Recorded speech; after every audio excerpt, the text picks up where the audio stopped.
सियासी साल में यानी चुनावी साल में भोपाल, मध्य प्रदेश की राजधानी भोपाल सत्ता का जो केंद्र है वो अब सियासत का अखाड़ा बनने जा रहा है।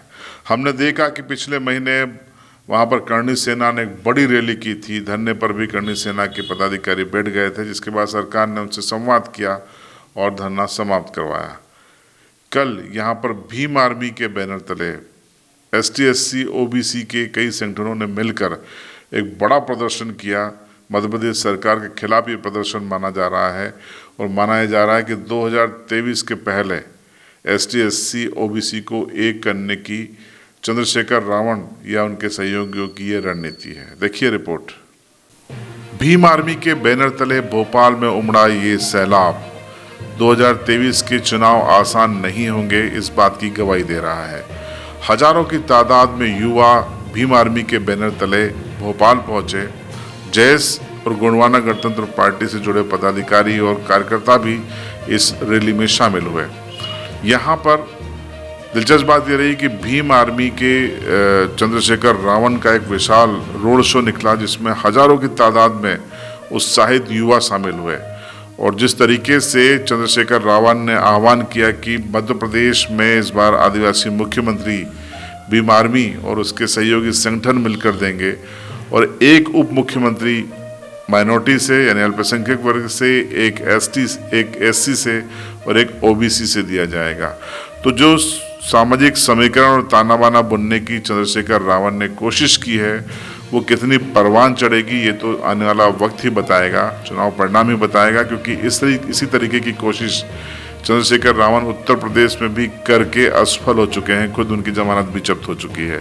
लेकिन मध्य प्रदेश में जो हालात हैं वो क्या उत्तर प्रदेश से भिन्न है, ये देखने वाली बात होगी।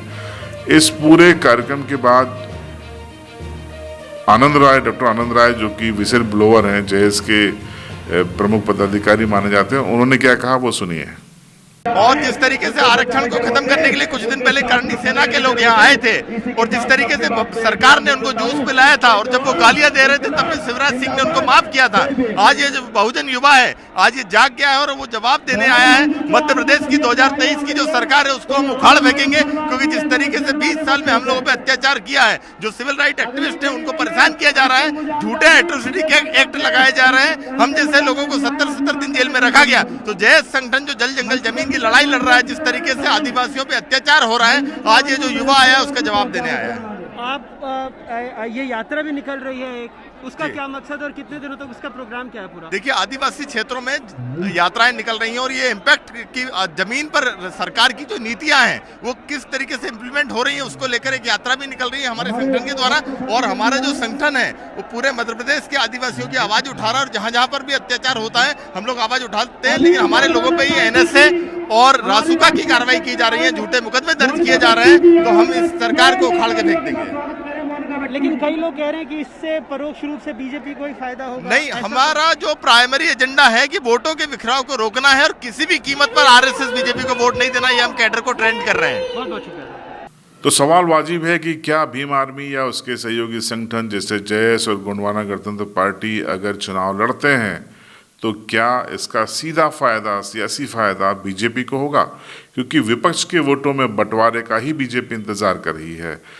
लेकिन जिस तरीके के जवाब आए हैं, देखना है कि आगे चलकर ये जो गठबंधन है जो बना है, जो कल जिसने एक बड़ी रैली की, अपनी ताकत दिखाने की कोशिश की, वो गठबंधन मध्य प्रदेश की सियासत में क्या उलटफेर कर पाता है या नहीं, या फिर टिकटों के वितरण तक ही ये गठबंधन रहेगा और उसके बाद जैसा कि देश के कई इलाकों में होता है गठबंधन पर सवाल खड़े होंगे। क्या होगा इसका इंतज़ार करना होगा। लेकिन जिस तरीके की ताकत कल दिखाई गई है, अगर यही ताकत लगातार नवंबर में होने वाले विधानसभा चुनाव के मतदान तक ये संगठन दिखाते रहे तो निश्चित तौर पर मुश्किलें कांग्रेस को भी होंगी और मुश्किलें बीजेपी के लिए भी खड़ी होंगी।